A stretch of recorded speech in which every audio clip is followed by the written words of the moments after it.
Para muhibbin rahimakumullah. Anda juga tentu mengetahui kebenaran mengenai persoalan akhirat yang diterangkan oleh Nabi Muhammad sallallahu alaihi wasallam. Kita wajib mempercayai apa-apa yang didatangkan oleh Nabi kita, yang diterangkan oleh Nabi kita, seperti ada penggiringan makhluk Allah dan bangkitnya manusia dari kubur. Yaumal ba'thi wan nusyur ngarannya, hari bangkit dan digiring manusia. Itu wajib kita percaya. Adanya siksa kubur, adanya siksa kubur. Dalam kalangan mazhab ahlu sunnah wal jamaah, siksa kubur itu ada, nikmat kubur itu ada. Kita wajib percaya.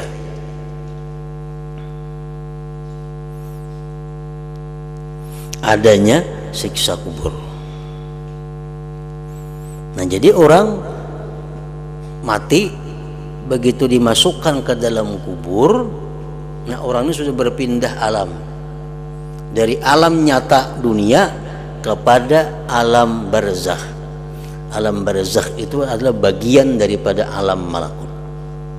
Yang kadakawa dilihat dengan mata, kadakawa didengar lawan telinga.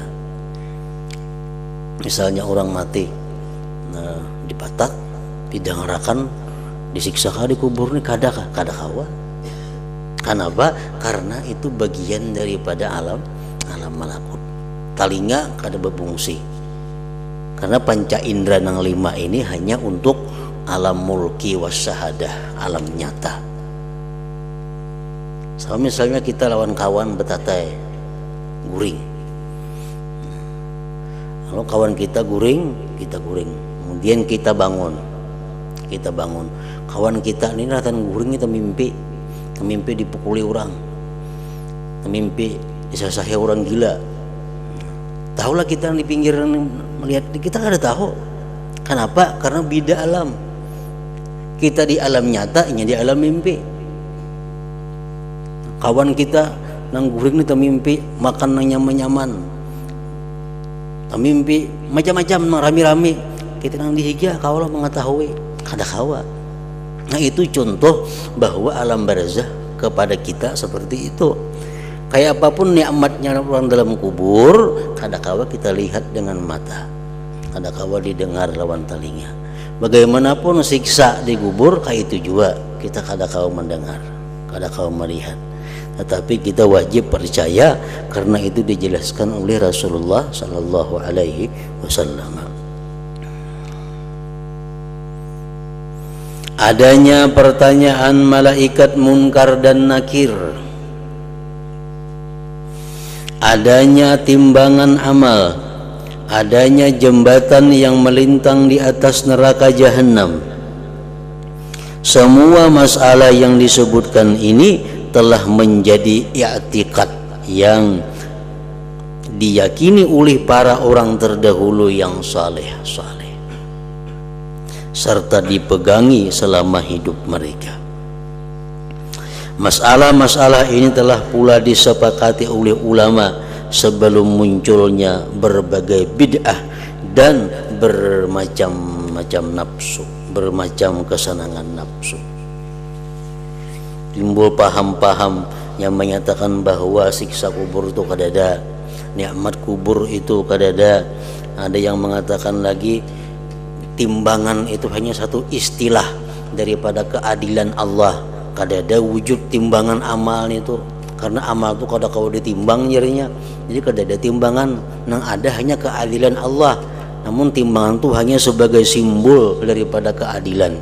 Nah, itu paham-paham baru, paham-paham yang kada sesuai dengan apa yang dijelaskan oleh orang-orang saleh terdahulu. Semoga Allah berkenan melindungi kita dari mengikuti kesenangan nafsu tanpa ada dalil. Selanjutnya Anda merenungkan tentang perbuatan hati, amal hati yang wajib dan yang dilarang, yang akan dijelaskan dalam kitab ini, supaya Anda mempunyai pengetahuan mengenai gerak-gerik hati. Di dalam kitab ini nantinya akan dijelaskan beliau tentang gerak-gerik hati. Dari mana itu gerak-gerik hati? Apakah itu dari Allah? Apakah itu dari malaikat? Apakah dari syaitan? Apakah dari nafsu? Nah, di situ kayaknya akan ada beliau Imam Ghazali merincikan geritik-geritik hati itu yang mestinya diketahui oleh kita supaya perbuatan kita itu berdasarkan sesuatu yang baik. Timbul misalnya dalam hati kita hendak bersedekah. Dari mana timbulnya hendak bersedekah ini? Bisa dari Allah langsung kepada kita, bisa dari malaikat ikam bersedekah, bisa dari syaitan ikam bersedekah, bisa dari nafsu yang menggelitik hati kita ikam bersedekah. Nah, kita mestinya bisa membedakan mana geritik hati dari Allah, malaikat, nafsu, syaitan. Kalau geritik hati dari Allah, dari malaikat menyuruh kita bersedekah, segeralah bersedekah.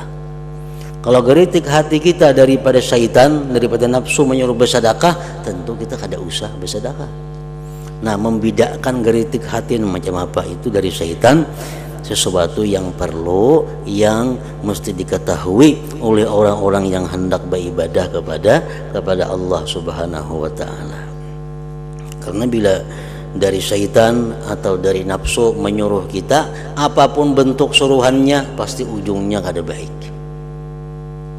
Walaupun awal-awalnya kelihatan baik. Nafsu, syaitan menyuruh kita bersedekah, menyuruh kita membaca Quran, menyuruh kita buat amalan ini itu, tapi itu dari nafsu, dari syaitan. Nah, kayaknya ujungnya kada pahala, kada yang didapat dosa. Karena itulah tujuan daripada syaitan. Nah, jadi perlu waspada dengan apa-apa yang timbul dari hati itu. Kemudian hendaklah Anda mengetahui apa yang Anda butuhkan buat dikerjakan, seperti bersuci. Nah, jadi dalam ilmu tauhid nang kayak tadi nang perlu kita kaji. Ada sebanyak-banyak ilmu tauhid dikaji. Cukup kayak tadi. Ilmu tasawuf nang urusan hati namanya nang dilakukan, namanya nang ditinggalkan. Nah, urusan fikih apa nang mesti kita kaji, apa nang mesti kita pelajari sebelum beribadah, seperti bersuci, membersihkan diri daripada hadas dan najis. Nah, itu wajib dipelajari, karena disinilah permulaan daripada ibadah. Bila uduknya sudah terbakar, sembahyangnya terumpat juga. Nah, sembahyangnya otomatis kada sah, karena wudunya kada sah.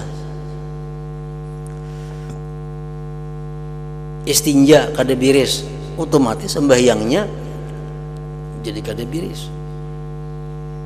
Nah, jadi wajib setiap mukmin dan mukminah, muslim dan muslimah mempelajari dengan rinci masalah bersuci itu.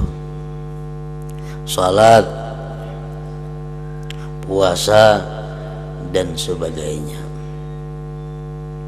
Kalau Anda sudah melaksanakan semua ini, ilmu tauhid sudah kita pelajari dengan kadar yang wajib, ilmu tasawuf sudah kita pelajari, ilmu fikih sudah kita pelajari, berarti Anda telah mengerjakan apa yang dipardukan Allah Ta'ala yang menuntut Anda dalam hal ilmu.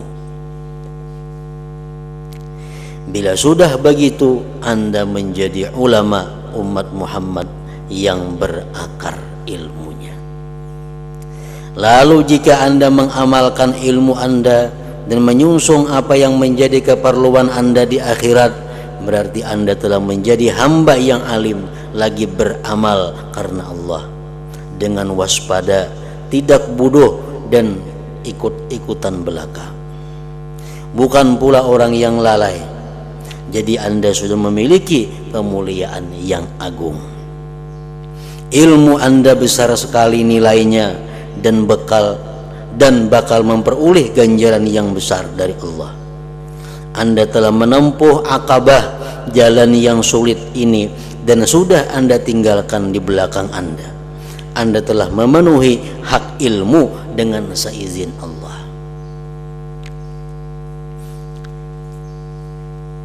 Nah, jadi kalau sudah kita belajar ilmu-ilmu yang kita perlukan sebagai modal, sebagai bahan untuk beribadah, berarti jalan atau tangga pertama sudah kita lalui.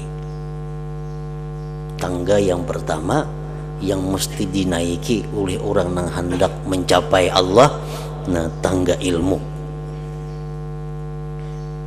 Allah jualah yang dimintai untuk membantu Anda dan membantuku dengan baiknya pertolongan dan memudahkan pelaksanaan. Sungguh Allah adalah zat yang maha pengasih dan maha pemurah. Tidak ada daya menyingkir menjauh dari maksiat dan tidak ada kekuatan melakukan ibadah kecuali dengan mendapatkan pertolongan Allah Subhanahu wa taala yang maha luhur dan maha agung.